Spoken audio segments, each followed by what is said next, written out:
L'info écho avec Capital.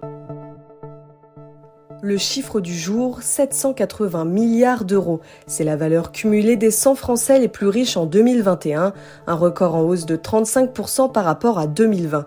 Les calculs de Capital arrêtés fin septembre auraient même pu aboutir à un résultat plus élevé. La hausse des cours de bourse des dernières semaines, avec un CAC 40 installé au-dessus des 7000 points, n'ayant pas été prise en compte. Le palmarès, conçu par notre expert financier Benoît Bousmar, s'appuie sur une méthodologie stricte et des documents financiers publics incontestables. Résultat sans surprise, Bernard Arnault prend une nouvelle fois la première place du classement avec 136 milliards d'euros, devant la famille Hermès, 87 milliards, et Françoise Bettencourt, meilleure héritière de L'Oréal, 73 milliards. Tous les détails sur notre site. Le coup de gueule de TF1 contre Molotov a payé. Le coup de gueule de TF1 contre Molotov a payé. Le géant des médias a fait condamner la start-up à lui verser 8,5 millions d'euros. La Une reprochait à Molotov de diffuser les chaînes du groupe sans son autorisation, et ce depuis mi-2019. L'application avait en effet refusé la nouvelle grille tarifaire imposée par TF1, qu'elle jugeait particulièrement favorable aux gros opérateurs du marché. Mais cette tarification dégressive constitue une pratique courante, a jugé le tribunal, donnant ainsi raison à TF1. La relation houleuse entre les deux acteurs se perpétue donc, puisque pour rappel, la plateforme avait attaqué la Une en 2019 pour non-respect de ses obligations antitrust. Elle avait été déboutée par l'autorité de la concurrence. Une dernière procédure en cours entre les deux ennemis pourrait, elle, aboutir à un accord. Plus d'infos sur notre site.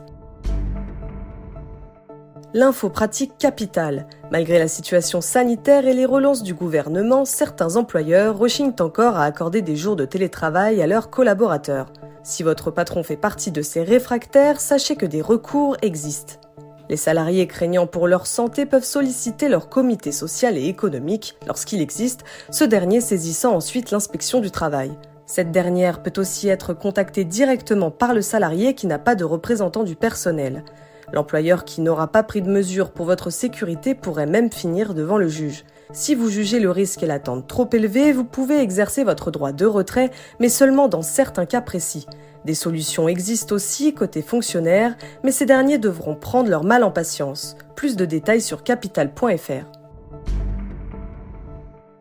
Et on termine par l'assouplissement du protocole sanitaire dans les écoles. Invité au journal de 20h sur France 2, Jean Castex a annoncé de nouvelles mesures simplifiées.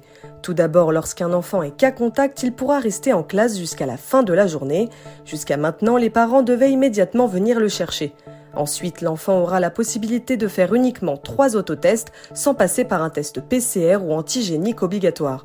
La dernière mesure concerne les attestations afin de prouver que le test est bien négatif. Les parents pourront dès à présent donner une seule attestation sur l'honneur. Pour rappel, le protocole sanitaire dans les écoles avait déjà été assoupli par le gouvernement le 7 janvier. C'était l'Info écho avec Capital.